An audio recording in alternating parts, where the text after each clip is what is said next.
Good evening, everyone, and good morning to those who are in a different time zone, or good afternoon. I welcome you all to yet another session of In Dialogue Foundation's online lecture series.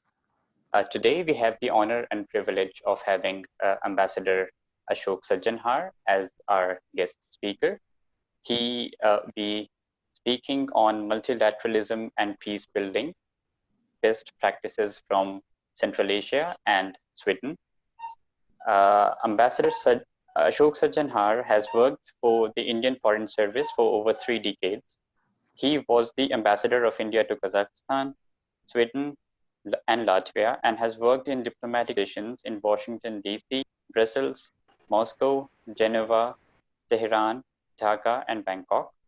He negotiated for India in the Uruguay round of multilateral trade negotiations for India-EU, India-ASEAN, and the India-Thailand Free Trade Agreement. He has worked as the head of National Foundation for Communal Harmony. He is currently the president of Institute of Global Studies in New Delhi. Ambassador Sajjanhar writes and speaks on issues relating to international relations and Indian foreign policy. You're welcome, Ambassador Sajjanhar. Thank you for joining us today. Well, thank you very much. Do I start, or do you still want to say something? The lecture you can take for up to 45 minutes for your talk, for your presentation, which will be followed by a half an hour questions and answer session. I request the audience to write their questions in the chat box, which I will pose to the speaker today. So thank you. The floor is yours, Ambassador. Very well. Thank you very much, Behzad, for this very generous introduction. And thank you for this gracious invitation to come and speak to members of the In Dialogue Foundation. My compliments and congratulations to you, to Brother Arsin, to your team of very committed and dedicated volunteers and workers for the excellent work you are doing, for the remarkable work you are doing in India and all around the world. And I, of course, wish you all very success. The subject of my presentation today for the next 45 minutes or so, I'll be speaking on peace building and multilateralism, the best practices from Central Asia and from Sweden, because these are, Central Asia was the region where I was as an ambassador to Kazakhstan from 2007 to 2010. And then I was also head of Indian mission in Sweden from 2010 to 2012. So I could share a few of my own personal experiences in those very interesting and significant countries, and of course in the Central Asia region. But let me first speak a little bit about what peace means, what peace building means. Let me put it in a context, in perspective. So I think many a times when we speak about peace, we imply that it is absence of conflict, it is absence of war, it is absence of violence. But I think I would like to take it in a more positive manner rather than being a denial of something, a positive affirmation of cordiality, of harmony, of warmth, of cooperation, of collaboration.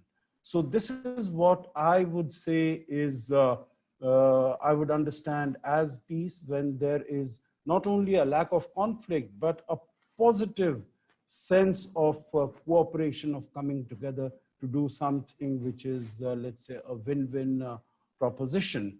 I think if we look at India, in the context of India, this is something that has always informed from history, from 5,000 years ago. Even the Vedas, the Rig Veda has the notion of Vasudhaiva Kutumbakam, which means the whole world is a family. So if the whole world is a family, of course, you expect all members of the family to live harmoniously with each other. Then some of the other, one of the other Vedas that mentions about when there was a conflict, not necessarily between different religions, because about 5,000 years ago, there were not all that many religions, there were different sects, there were different beliefs. But it said, Ekam Sat Vipraha Bahuda Vadanti, which means that there is one truth. The wise people call it by different names. So I think in the time of today, when we have a large number of religions, it has even a greater significance. About 4th century BC, in 300 and some BC, we had Emperor Ashoka, whose empire really extended into Central Asia, into South Asia, into East Asia. And he was, of course, he converted to Buddhism, but he was a follower. He respected, he was tolerated all the other different beliefs and faiths. And what he said is that all religions share a common positive essence. And he encouraged tolerance and understanding of all religions. By religions, of course, it is meant different faiths and beliefs, because Hinduism itself has so many different sects. And he also mentioned, and I say this because it is as relevant today as it was mentioned, stated 2,400 years ago. And he said, contact between religions is good. One should listen to and respect the doctrines professed by others.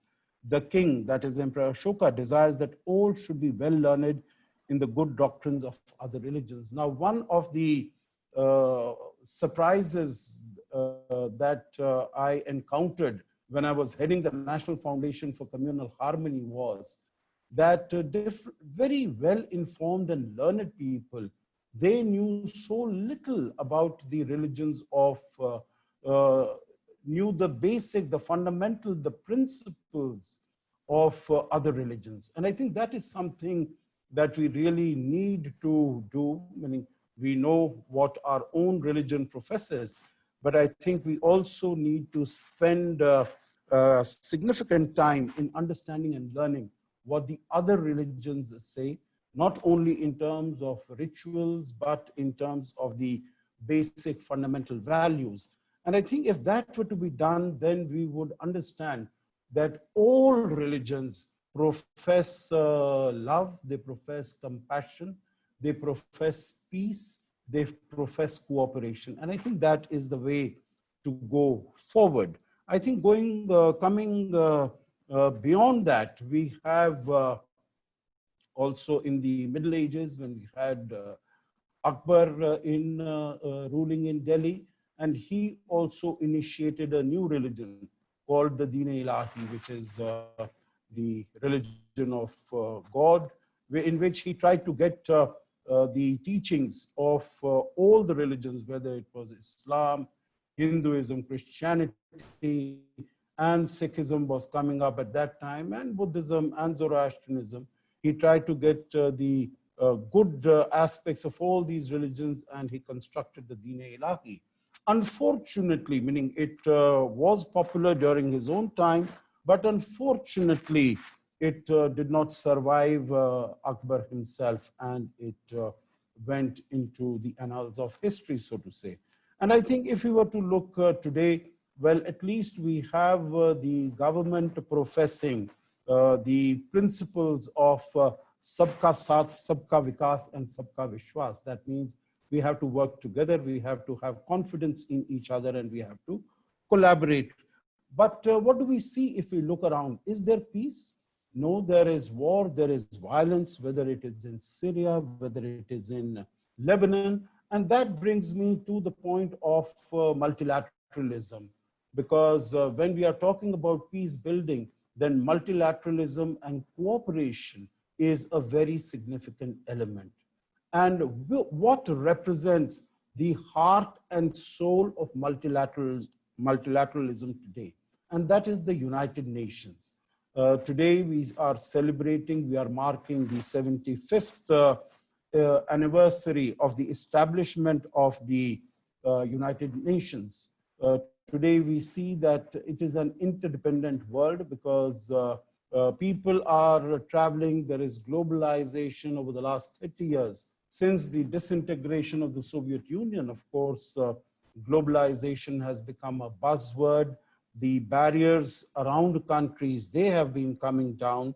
And whether it is goods or it is services, or it is capital, or it is technology, or it is people, it is individuals, they are traveling. No country is self-sufficient in itself. All countries are interdependent, and people tend to travel, whether they are traveling for education, they are traveling for business, they are traveling for trade, they are traveling for leisure, for tourism, for as students, as teachers. So across the board, people are traveling. And in that context, the United Nations as the preeminent multilateral body of the world was established 75 years ago, and its fundamental objective was to preserve and promote peace and security in the world.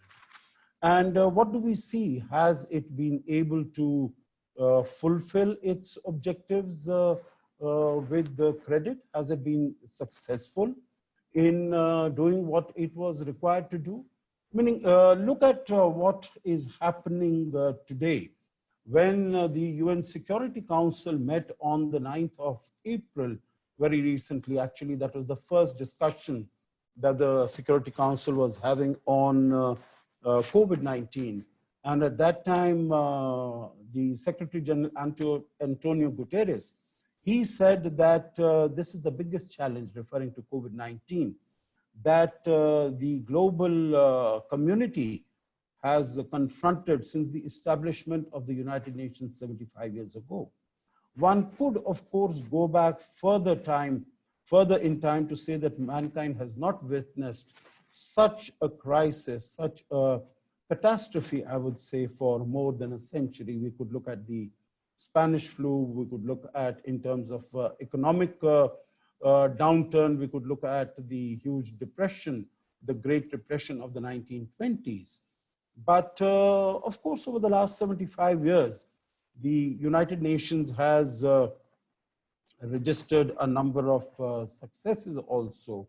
When people are asked, they say the fact that in the last century, we had the First World War from 1914 to 19, the Second World War within about 20 years of that, 1939 to 1945. But now for 75 years at a stretch, we have not had a Third World War. And that is a great achievement. As I said, wars are going on. There is war in Syria, there is war in Yemen, there is war in Lebanon, there's war in Nigeria, in Africa. Around the world, there are a large number of wars that are taking place. But at least we have been spared the ravages of the Third World War. In fact, the former Secretary General Ban Ki-moon, at the time of celebration of the 70th anniversary, because this year we mark the 75th anniversary, he was asked about the biggest achievement of the United Nations, and he said that the UN had been able to immunize millions of children in the world and send them from falling prey to many diseases. This, he thought, was the biggest achievement of the United Nations over the 70 years. Now, I wonder whether the present Secretary General of the UN will be able to make such a statement as confidently as Ban Ki-moon did as far as fighting COVID-19 is concerned. Because if you look at the track record of the UN in dealing with COVID-19, and I'll just refer to it very briefly. It is possible, that someone else also might have spoken about it. But the track record has been quite disappointing. Why do I say disappointing? Because the ravages of COVID-19 were at their worst in the month of March.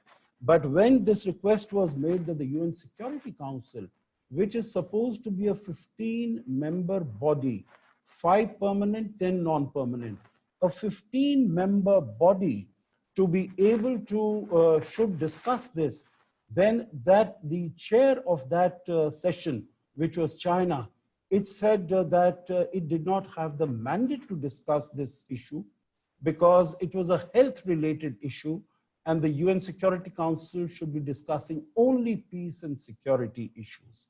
Now, there has been a precedent in this when we had the Ebola crisis in 2013. The UN Security Council had met and discussed it. But since China was in the dock as far as the coronavirus is concerned, it blocked any discussion during the month of March, and it met only in the month of April, on the 9th of April, as I mentioned.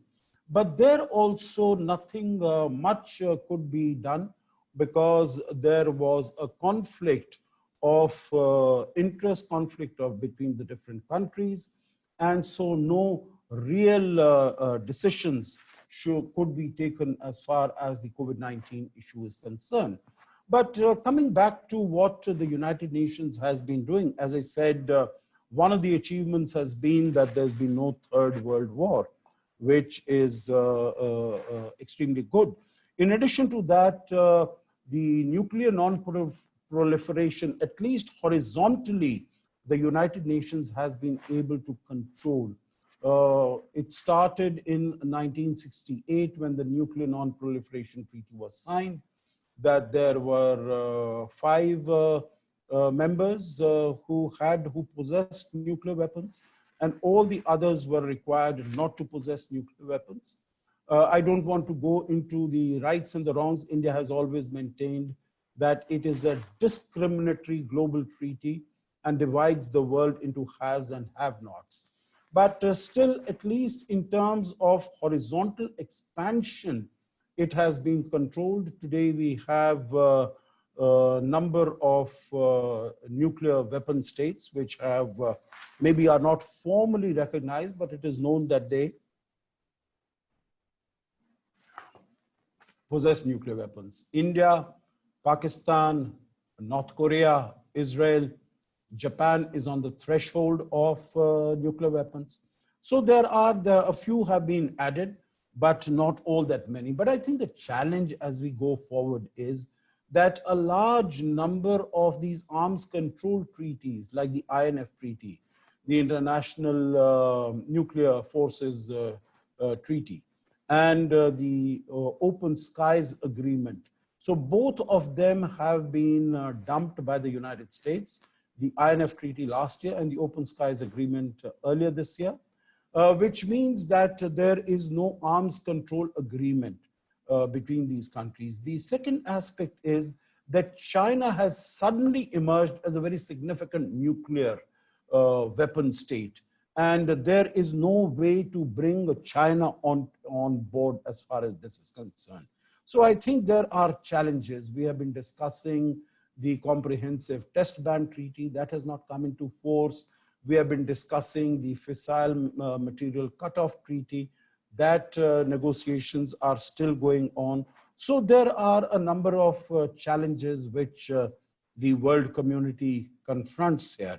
But in other areas, we have the establishment, the pronunciation of the Charter of Human Rights, although in terms of its implementation, it leaves a lot to be desired. The United Nations came up with the Millennium Development Goals in 2000. Significant progress was made in the 15 years after that. Then from 2015 onwards, we have the SDGs, the 17 Sustainable Development Goals, which talk about poverty alleviation, which talk about gender equality, which talk about women empowerment, and so on and so forth. And we'll have to see how we are able to deal with them and achieve them, because basically, if we were making reasonable progress from 2015 to 2019, I think 2020 has really put a huge big roadblocks in front of all these countries because of COVID-19 and because of the sharp downturn in the economies of all these countries, in terms of the huge unemployment in these countries, in terms of the job losses, in terms of the social inequality that has increased and inequity that has grown up. So I think we'll have to, going forward, we'll have to see how far we can achieve this. But in other areas, whether it is in the field of rights of children, in the area of promotion of culture, of health, of education, the United Nations has been able to do reasonably well. Although I must mention that its performance as far as the agency which is responsible for promoting global health, that is the World Health Organization, that has found to be wanting, that has not performed creditably at all. Now, today is not my session to speak about what WHO has done right, what it has done wrong. There are very few rights, particularly as far as COVID-19 is concerned, and there are all the wrongs that it has done so far. I don't know how it will be able to acquit itself going forward. But I think overall, on some of these areas, it has, UN has done reasonably well, but still there are a number of challenges, whether it is the issue of terrorism, whether it is the issue of climate change, where one of the largest emitters of greenhouse gases, which is United States, it walked out of the Paris Accord in 2017, immediately after Mr. Trump came. As I said, there is violence, there is wars. The most fundamental reason for this is because the UN Security Council, which is charged with safeguarding and promoting peace and security in the world, is comprised today. It reflects the realities of 1945. It does not reflect the realities of today. In 1945, there were about 50 odd countries which were members of the United Nations. Today, there are 193, and still the composition continues to be the same. So I would say that it is rather ironic that an institution, global institution, which promotes democracy is in its own functioning undemocratic. And that is, I think, one of the reasons why it has really not been able to promote what it was required to do. The other aspect, what India has proposed as to how we need to move forward, we have to have reformed multilateralism. Prime Minister Modi has spoken about strengthening and reforming the World Health Organization. Today, India is the chair, the president of the World Health Assembly Executive Board. From next year onwards, India will be a member of the UN Security Council for 2 years. In 2022, India will be the chair of G20. So I think there are possibilities that the ideas that India has in terms of promoting multilateralism, reforming multilateralism, and ensuring globalization with a human face, I think that is something that we might be able to take forward. So as I mentioned, as far as multilateralism is concerned, there are some successes, a few successes, but very many challenges ahead of us. Let me now come to the one region and one country in the 20 odd minutes that I have left with me. So first, talking about Sweden, where I was ambassador, and I would like to share some of the themes in terms of how it ensures peace and security within its country and as far as its global footprint is concerned. Just short information, Sweden is not a very large country. If India is about 3.2 million square kilometers, Sweden is about 450,000 square kilometers. So that means about 7 times or so, 1/7 of India. But in terms of population, much smaller. It's about 9 million people. But it is, notwithstanding its small size territorially and its small population, it is number one in a large number of areas. Whether it is as a global innovator in terms of global competitiveness index, global ICT ranking, it is on the top of the rankings. I remember that the city of Stockholm, which is the capital of Sweden, it is situated around Lake Malaren. And what I heard when I had gone there in 2010, that before earlier, Sweden and Stockholm was an extremely polluted country and city, whether it was in the air or it was in water or on the surface. In fact, Lake Malaren, people used to say that in the 80s and 90s, you could put, at that time, there were no digital cameras that you have in your phones and other things. There used to be cameras with film rolls.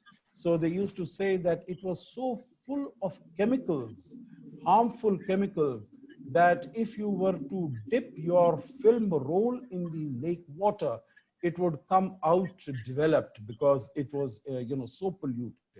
But today, of course, they have cleaned it up so much that people fish there, and that fish can be eaten. So it is, in terms of environment also, it is highly progressive. It is a leader in several areas. And today, we, of course, see that its per capita income is more than $50,000.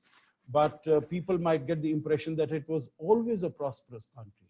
Not really so. It was, in fact, an extremely poor country. Of course, in the 16th and 17th centuries, it had a huge empire. But till about 100 years ago, it was a very poor country. So much so that it could not grow enough grain to feed its own people. So in the late 19th century and late 18th century and early 19th century, about 1 million people from that is 1/3 of the population of the country. At that time, it was about 3 million people. So they left, they migrated to the United States because there was not enough food in the country. But today, of course, it has become extremely extremely prosperous and a very advanced country. Now, when I was researching for my talk today, I came across a very interesting good country index. We see a large number of indices, as I mentioned, in terms of global innovation, in terms of environment promotion, in terms of global competition. So there is a new index that has been constructed, which is known as the Good Country Index. And after my talk is over, you are most welcome to go back to Google and sort of look it up. And what I found from there is that what it means, the Good Country Index means is, it is not talking about what the country or the government is able to do for its own people. What it really implies is that what impact its policies will have on other countries outside. And this Good Country Index has been created a few years ago. And Sweden has always been right at the very top in the first 4 or 5 or something. As far as India is concerned, and I'm sure people who are from India and others who might not be from India, but this would be a useful information for you, that India is not, does not figure all that badly. We are, for the last year or the year before that, I was able to get the ranking, India appears at number 44. And the countries, there are hardly any developing countries that are ahead of India. In fact, there are a large number of developed countries which are also after India. And even a large number of the ASEAN countries, whether it is Malaysia, Thailand, Philippines, Indonesia, several of the other countries in West Asia, South Africa, Brazil, UAE. So many of them are behind India, which means that what is considered, it is on a yardstick of about 8 or 10 indicators, that whatever India is doing, the impact in terms of its role, impact on global peace and security is a positive one. But coming back to Sweden, it has really emerged over the last 100 years as the intellectual capital of the world. And it has well-known brands all over the world, like Ericsson, like ABB, like Atlas Copco, Sandvik, Volvo. Many of them we are familiar with, but many of them people don't realize that they are from Sweden. So what are the 4 or 5 significant takeaways? Number one is what really impressed me, and this I think is very seminal as far as promotion of peace is concerned, both domestically and outside, is the level of trust that people have in their government. It is people, once they have chosen their government, they give all the responsibility and to carry on its affairs. And there is a great trust and faith that whatever the government does, it will do for its benefit. Now, this is something that many other democracies, because democracies tend to be rather fractious, and there even between elections there is a lot of conflict and there is a lot of bad mouthing each other amongst the political parties. But what truly distinguishes Sweden, in my view, is the whole trust that people have in the government. The second is that the taxation system in Sweden, and I think that is true of most of the Scandinavian and the Nordic countries, the taxation is very high. The minimum taxation is about 30%. And for more prosperous people, it goes well beyond 50%. But I think what is particularly interesting and noteworthy is, number one, that people are happy to pay their taxes. And they don't mind the high rates of taxation.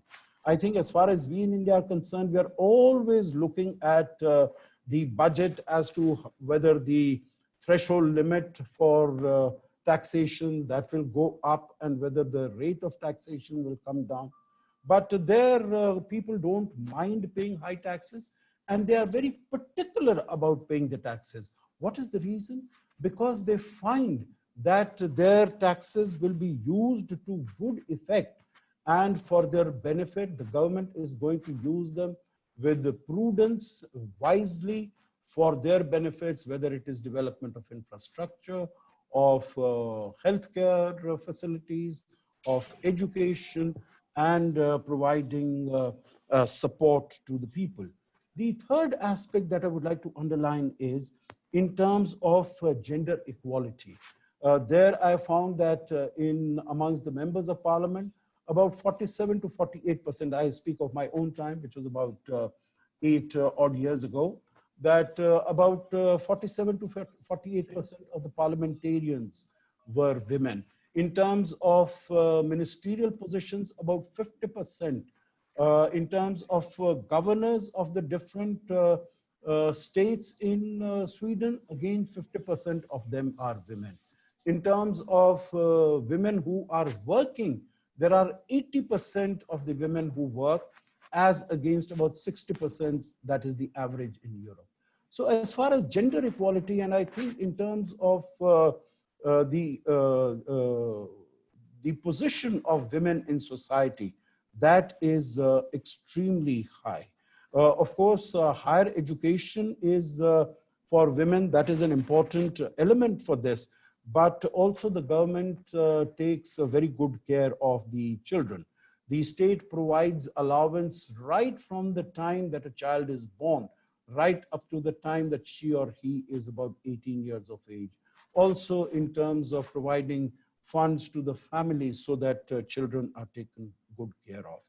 Then another aspect is what is known as the jantelagen. Jantelagen is a Swedish word which means Jante's law, which means law of equality. That means people will not engage in conspicuous consumption. All people are equal. Equality is something that, so not conspicuously dressing up, not conspicuously having big parties or something, being very frugal in your lifestyle. That is something. And then when I'm talking about equality, I must also share with you something that I found particularly Swedish. And that is that, and that is how, you know, I spoke about the innovation, how high Sweden is as far as the innovation levels in the world are concerned.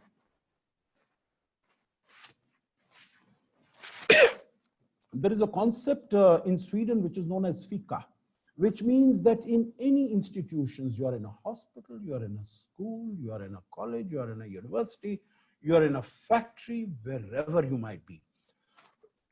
They start work at about 7:30, 8 o'clock.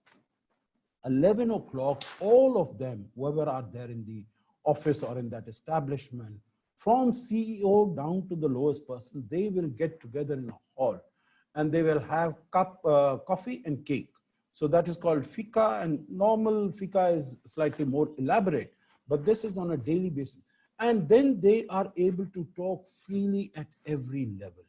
And that is how they say, whether it is Jantelagen or this is this equality, that they are able to exchange views, see how different what they are doing, how the processes can be improved, how things can be improved. And that is how they are able to bring up in terms of innovation. So it is a leader in innovation, and its equality, a non-hierarchical system, is really responsible for its equality. The last aspect, or last two aspects very quickly, I will share with you. One is what is known as the Nordic model or the Swedish model of economy. So it is a mixed market economy with very high public spending, about 57% public spending. And that goes in education, it goes in healthcare, it goes in maintenance of railways, of infrastructure, of metro, of roads. And so it is, there is free healthcare, there is free public education. So if you compare it, those who have been, who are from the United States or who have lived there, how expensive healthcare is, how expensive education is. And in Sweden, and I know that in some of the other Nordic countries also, it is absolutely free for their own people. Till a few years ago, it was free even for people who are coming from outside. So I think this has, in terms of education, it has really been able to bring up these people. And the last one is, I'll mention, is the very low level of corruption, non-existent. I think this thought does not come into the minds of the people that we do something in terms of corruption. In their daily life, they are very, very honest. They are very, very upright. They have impeccable integrity. In fact, I'll tell you a story that there was a deputy prime minister, Mona Sahlin, some time ago, and she was inadvertently, she was caught that she had ordered some, she had bought some Toblerone chocolates on her credit card, which was given to her from the government, from the ministry, just for that. And she was slated to become the prime minister. Just for that, she was required to resign, because her standing, her credibility was very seriously impaired, and she had to resign. So very low level of corruption. And it is Sweden which has given the institution of ombudsman to the world, and the first ombudsman to overlook the affairs of parliament, other institutions, that came into being in Sweden in 1809.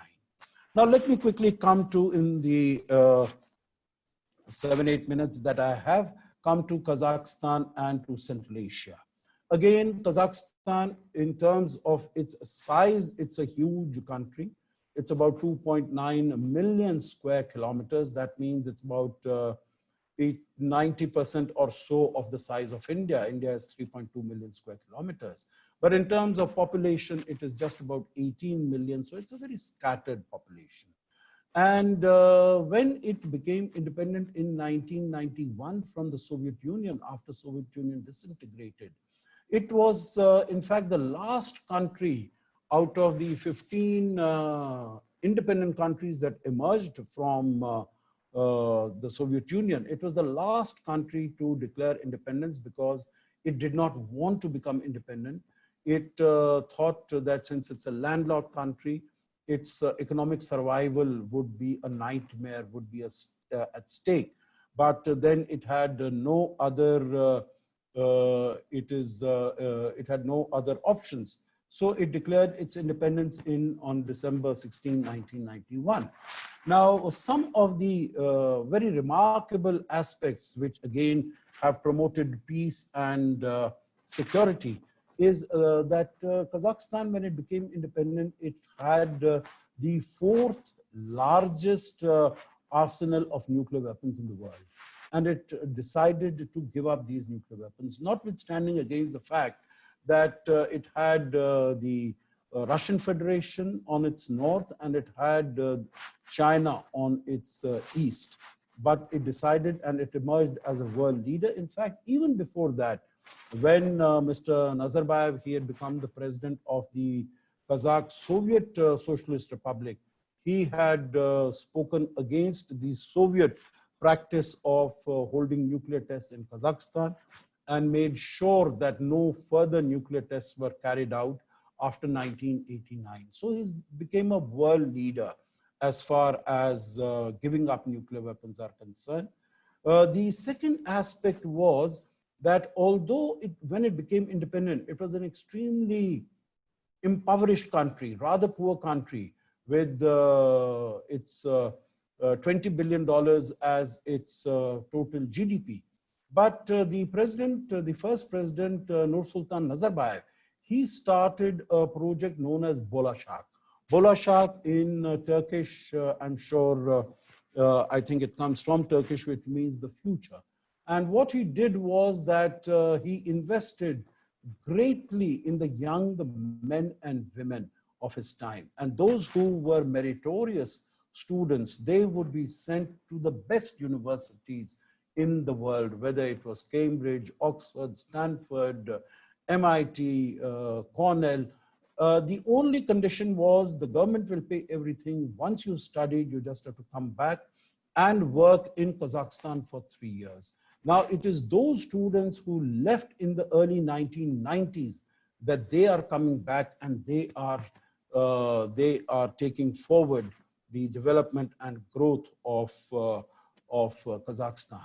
The third element that I would like to emphasize and bring to your attention is that he started a national fund. You would recall that in the decade of 1990s, the price of oil and gas was very low, but it suddenly increased very significantly in 2000, so much so that in the first decade of 2000, it became even as high as $147 per barrel.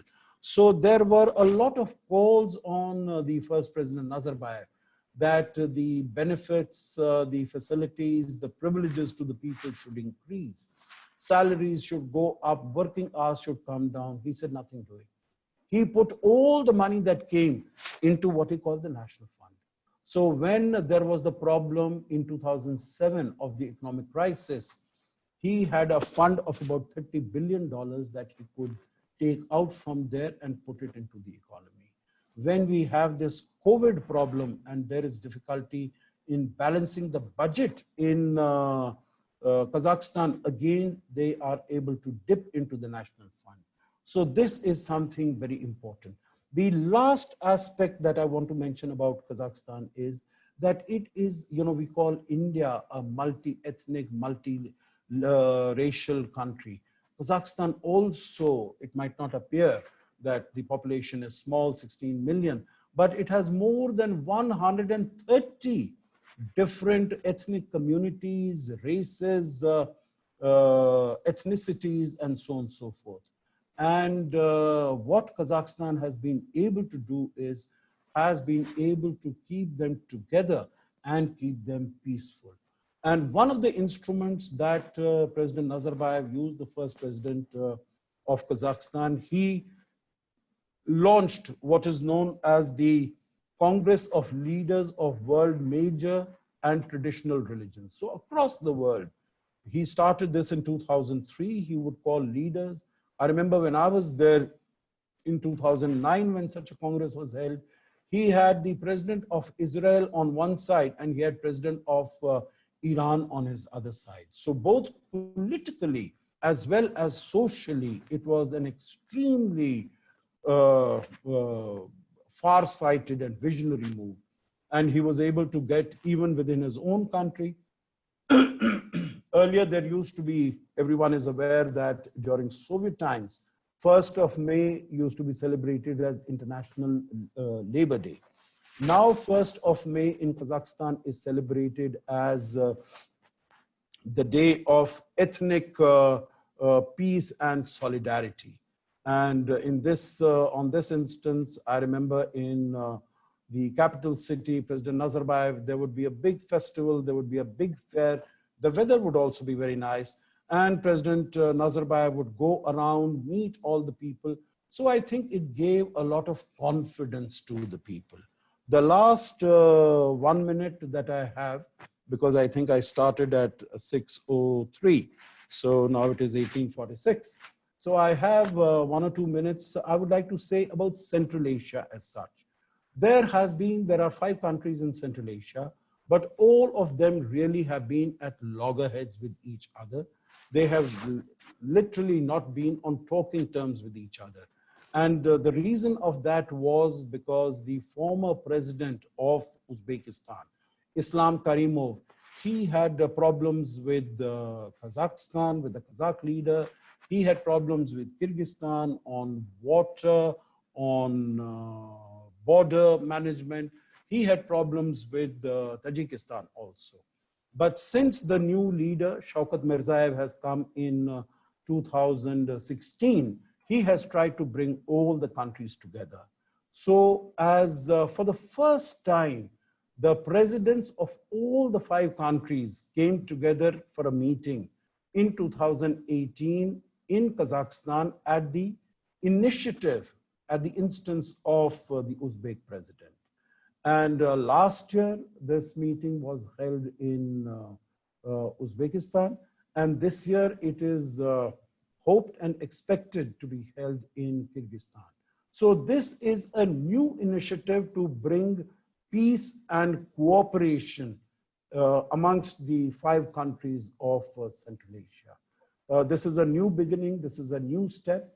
So I think it really demonstrates that if countries and leaders want peace, want cooperation, it can be done, but of course it needs coordination and it needs support of all the leaders. So let me stop here. I have just completed 45 minutes, and what I have tried to do is, in my 45 minutes, to speak about the nature of peace, about the role of the United Nations, its successes, its challenges, and also how Sweden and Kazakhstan in particular, but Central Asia in general, how they have been dealing with the challenges and how they are overcoming some of the major challenges that confront them. Thank you very much once again, Behzad, for this invitation, and I'll be happy to take questions or listen to comments. Thank you. Thank you very much, Amir. I'm sure all of us have benefited from your talk. I have. There are a few questions from the audience, but before I take them, I'd like to ask a question myself, which is how do unpopulist countries like Sweden, or countries where populism is not a fact yet, say that again, Behzad, I couldn't get you fully. How do? Yeah, so how do unpopulist countries like Sweden respond to the populist demands of unilateralism in the international fora? If you could, I get the general drift, but if you can sort of, just explain what exactly are you driving to? Yeah, so in the for example, in the US, the demands that US should withdraw from international bodies like UN and WTO, what the government is doing there. So how Okay. countries like Britain, where populism is not a factor yet, how they're responding to these populist demands? Okay, I will tell you that when countries are big and strong and powerful, then they feel that on the global arena, they can fend for themselves. They don't need the help and the support of multilateral institutions. So multilateral institutions, whether they are WTO, whether they are WHO, they are really the strength of the small and the weak. And that is why it is the small and the weak who have to make sure that they preserve them. Just to give you an example, I remember I was in the WTO in the 1990s.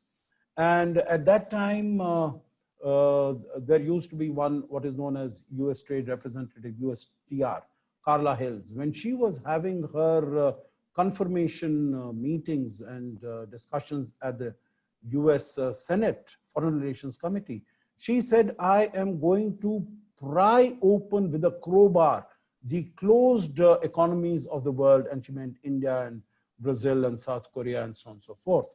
So the point is that the big countries can fend for themselves, but these small countries are the ones that really need the support of bigger organizations. And in the case of Sweden particularly, it has been a member of the European Union. It has been a very active member of the United Nations also.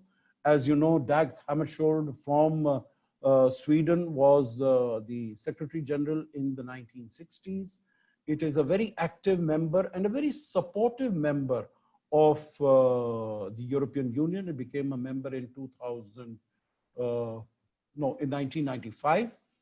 It is still not a member of NATO because that would tend to spoil its relations with Russia, because Russia has been quite emphatic that neither Finland nor Sweden should become members of NATO. So de jure, it might not be a member of NATO, but de facto it takes part in all the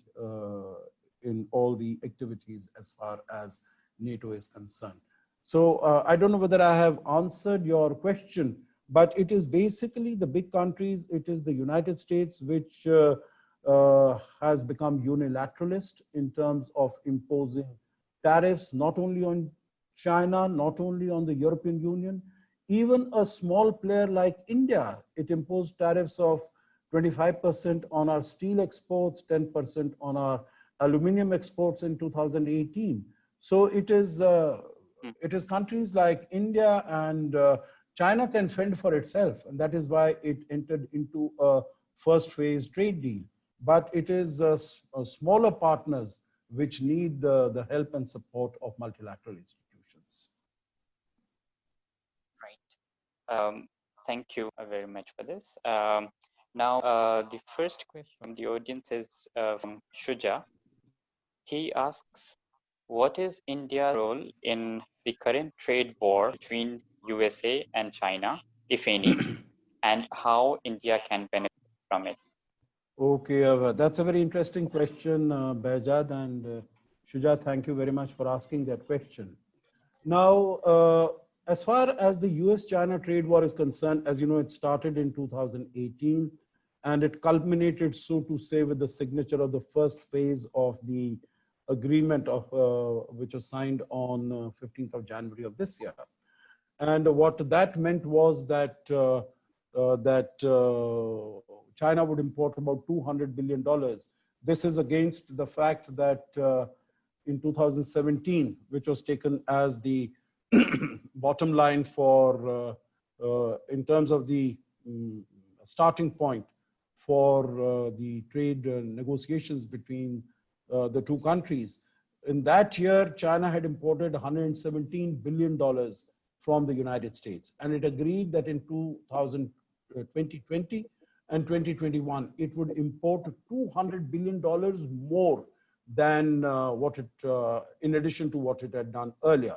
But of course, now with the COVID-19, that appears not very likely. Now, how India, as such, cannot really play a role in that, because in terms of the volumes of trade, if I was to look at that time, China used to export more than $500 billion to the United States and used to import about $100 billion. That means every year it had a trade surplus. China had a trade surplus of about $400 billion.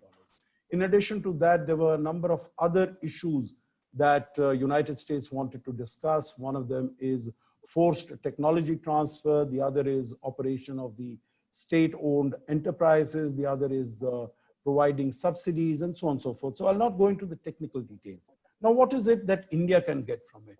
India could possibly have got, because when there was this problem between the United States and China, number of companies which were US companies and other multinationals which were based in China, they started leaving China because they thought that they would not be able to export to the US market. And the domestic market was also becoming not very attractive for them, because Chinese economy was showing signs of downturn because of this pressure from the United States. So when they started coming out, many of these companies, the part of the supply chains, many of them went to Vietnam. Some of them went to Malaysia. Some of them went to Indonesia.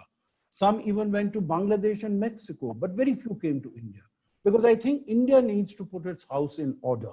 And I'm very happy to say that as a result of what is happening today, India has taken a number of measures, whether it is in the area of opening up its economy, because in terms of improving its ease of doing business, in terms of improving the labor laws, improving the provision of land for setting up industries. And I think India has openly, including the Prime Minister, including Mr. Nitin Gadkari and the others, they have said that we welcome, we invite foreign companies to come to India.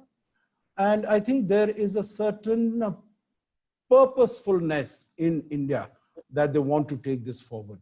And the manner in which China has been behaving, whether with India on the border in Ladakh, or in South China Sea, or in Hong Kong, or in Taiwan, I think the other countries, they also want to either move their supply chains from China, or they want to establish additional alternative supply chains in other countries. And I think in that context, India can be a good beneficiary. The last point I would make here is that there was a recent report that I had read by the investment agency Nomura, and that had mentioned that India was on the top in terms of priority as far as a number of multinationals are concerned, who either want to move out of China or who want to establish another supply chain center in the region. Thank you. Thank you, Ambassador. Next question is related to this topic, which in this question which you already addressed, but I'll still look it.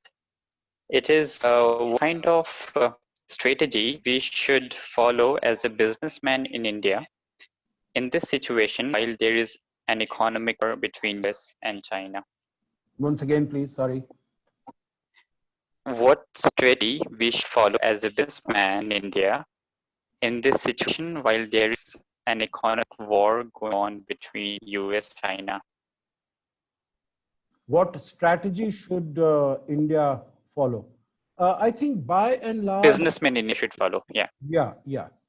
I think there is going to be, as far as India is concerned, because we have moved out of RCEP, the Regional Comprehensive Economic Partnership, we are determined to lessen our economic partnership with China because of what happened on the 15th of June in Galwan Valley, in which 20 of Indian soldiers were martyred and an indeterminate number of Chinese soldiers also got killed.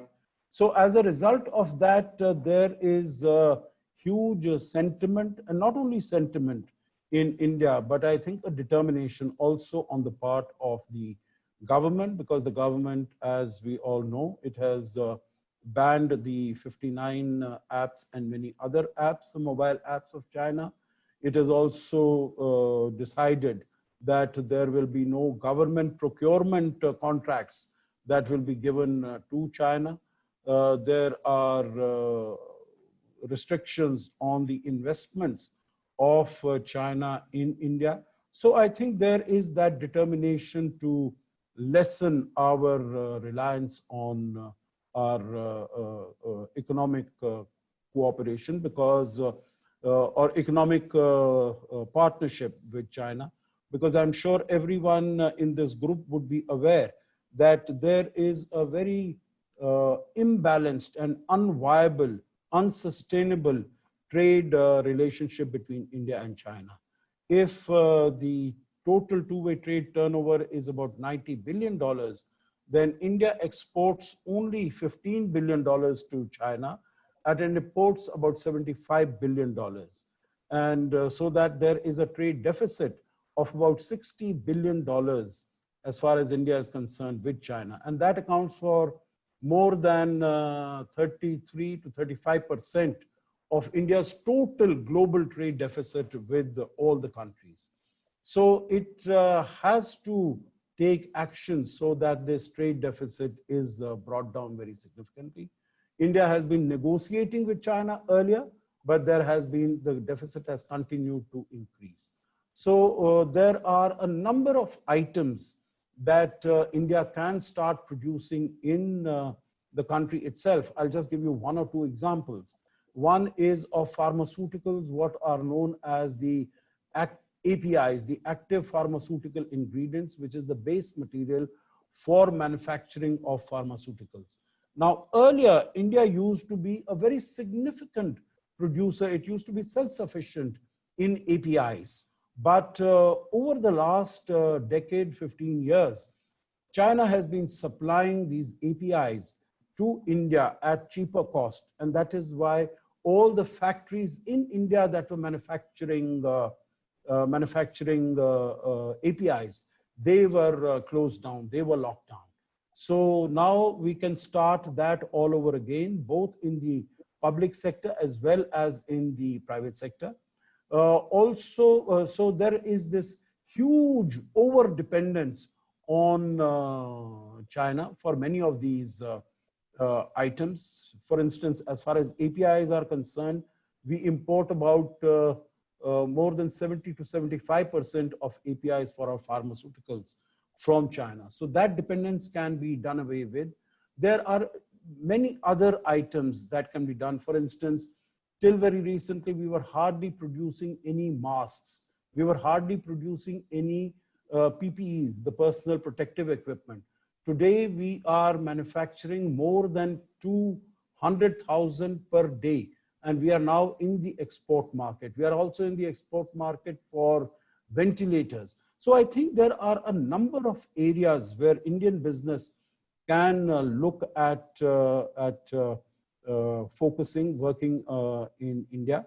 Also, I think our relations with a number of other countries, whether it is Taiwan, whether it is from Europe, that is going to go up significantly. More investments will come. In fact, even during the pandemic time, we have got about $20 billion of inward investment in the country. Also, last year, there was an increase. I think we got about $89 billion of investment. And I think we can look forward to having larger investment. So the possibilities in a number of areas, we have looked at agriculture, at food processing, at pharma as important areas where our businessmen should focus and should concentrate. Right. Thank you, Ambassador. The next question is from Minaki Dutt, and she asks, being a country of people who love and encourage harmony and unity in diversity, when are we going to come to a maturity in these values and advocate these values in our region and the world? Behzad, is it in the chat box? Because, you know, when you are speaking, It is, yes, Ambassador. There's an echo. So, you know, all these questions I'm not able to. It is, the questions are in that box. In chat box, yes? You may access it, yes. Or I may forward it to you on your WhatsApp if you're Yeah, do that, reading because it. I can't see it here in, no, in chat box, I cannot see anything. Okay, From the lady that you mentioned, yeah, I'm not getting it. So if you send it to me on my WhatsApp, I'll. It is. Sorry for there. this. Okay, good. No problem. Yeah, sorry, because, you know, your voice, there's an echo, it reverberates, you know, so I'm not able to understand. Okay, being a country of people who love and encourage harmony and unity in diversity, when are we going to come to a maturity in these values and advocate these values in our region and the world? I think it is a very broad question in terms of, and there are very many different aspects that we can look at. Of course, India has to be a partner to all our neighboring countries, so that, you know, I have served in some of these neighboring countries. And I can tell you that anti-Indianism, because there is always that big country, small country syndrome.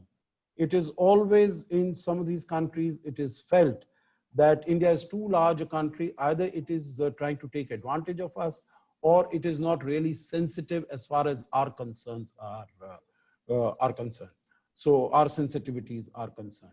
So this is a big country, small country syndrome. So when there are elections that take place in these countries, then anti-Indianism becomes a very popular way of garnering votes and getting support.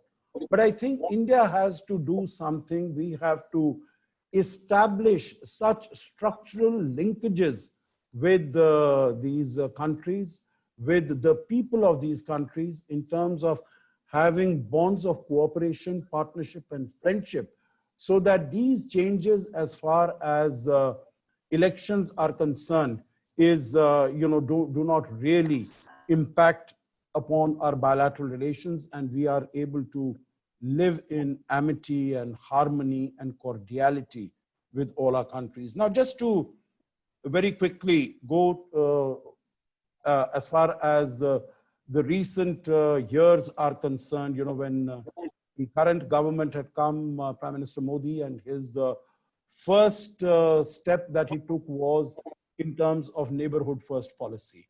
And there, I don't need to remind you, on the 26th of May 2014, when the inauguration swearing in took place, he had invited all the leaders of SAARC member countries, and all of them had come. So we started on a good footing as far as this is concerned. But then, of course, there have been problems. I think initial steps were taken. For instance, if you were to say that his visit to Nepal, you know, now ties with Nepal are under stress, are tense. But his visit to Nepal in August, early August 2014, That was the first visit by an Indian Prime Minister after 17 years. So India was ready to give, and after that, he traveled in November of 2014 for the SAARC summit in Kathmandu. No, that was in November of 2014. So for the SAARC summit, after that, he went for another visit. So there have been even bilateral and in the context of regional or multilateral visits. So that emphasis was given. As far as Bangladesh is concerned, the agreement, the land boundary agreement, which was pending since 1975, that was ratified unanimously by the parliament. And I think that was a great confidence building measure as far as Bangladesh was concerned. In Maldives, although there was the government of Abdullah Yameen at that time, but I think India conducted itself in a very sober and mature manner, although there were calls for India's intervention, but India did not, even as far as Sri Lanka is concerned. So if I go around with Bhutan, of course, it has been a long-standing and cherished relationship. And that was taken forward both by the elections that took place, in which there was a new party. So irrespective of which party has come to power, relations are good. And I think as far as Doklam is concerned, that strengthened our ties with that country. So if I look around, our relations with Bhutan are good. Myanmar, I have not spoken, very good. They have improved, they have gone further. Sri Lanka, again, the visit by Prime Minister Modi in March of 2015 was a visit by an Indian Prime Minister after 33 years, a bilateral visit after 33 years. So I think our neighborhood needs to be taken seriously. It is being taken seriously to an extent. Maldives, our relations have improved significantly. With Afghanistan also, which is a member of SAARC, they have improved. Problems have been with Pakistan, with China. I could speak about China, but I don't think there is time, and this is not. But I think China has gone against all the bilateral agreements, and that is why we are finding ourselves at this place. Nepal is because I think of the ambitions of one individual, if I may mention, to stay in power, and that is why, you know, appealing to hyper-nationalism as far as the country is concerned.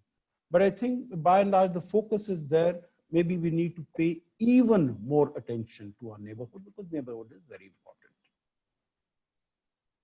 Thank you, Ambassador. And there's one final question from Dikshan Kasturi. I have will you send that to me also, please? Will you send that to me? I have already. Oh, yes. You have already. Yeah. Okay. It says, for a peacemaking process, one should act it in its own life, then reflect it to the closest circle of people, to the outer circles. What are the similarities of a single person and a country in this sense? By the way, I would like to extend my deepest gratitude to you and India-Dialogue. Well, thank you very much for, I also extend my appreciation to India-Dialogue. I think this is a very important point that you make, because an individual and a society, a community, or a nation, I think they have very many similarities. You should be first at peace with yourself, and then you can radiate that same sentiment outside. And particularly as far as democracies are concerned, it is, you know, both essential and also challenging. Because challenging, since it is, since there is always a tussle, and for political reasons, for political purposes, to fight for votes. So there are lots of problems in that. But I think as far as the most critical and crucial of issues are concerned, in the current context, if I speak about it, I would say, fighting with the COVID-19, with the pandemic. I think this is something that really all people, all parties, everyone needs to come together. As far as dealing with China is concerned, Pakistan is concerned, everyone needs to come together. And I think once we are able to find unity within the country, I think it is easy to reflect and move out to the world. Similarly, it is for the individuals. So we need to, and in that sense, as far as individuals are concerned, to find peace within ourselves, we meditate, we do yoga, we do all pranayam and all these things. And that is, if you're at peace with yourself, you'll be able to build strong and abiding partnerships and relations with other individuals as also with other countries. Thank you. Thank you very much, Ambassador Ashok Sajjanhar, for this enlightening session today. I know you're very, very busy these days, and you have always been. And thank you. Truly appreciate your taking time for us. So thank you very much again. And I thank all the people who joined us for this session. We will be live again for another session on Saturday, the next week at the same time, 6 p.m. I look forward to seeing you there. Thank you very much. Thanks again, Thank you, Ambassador. Behzad. Thank you, Brother Ersin, and thank you to everyone who participated in this session. I have enjoyed myself, and I've also learned from the questions, and I've not been able to see the comments, but maybe Behzad, you will share them with me, and I will. It'll be a pleasure to stay in touch. Thank you, and I wish you all the best and all success to this very noble endeavor and initiative.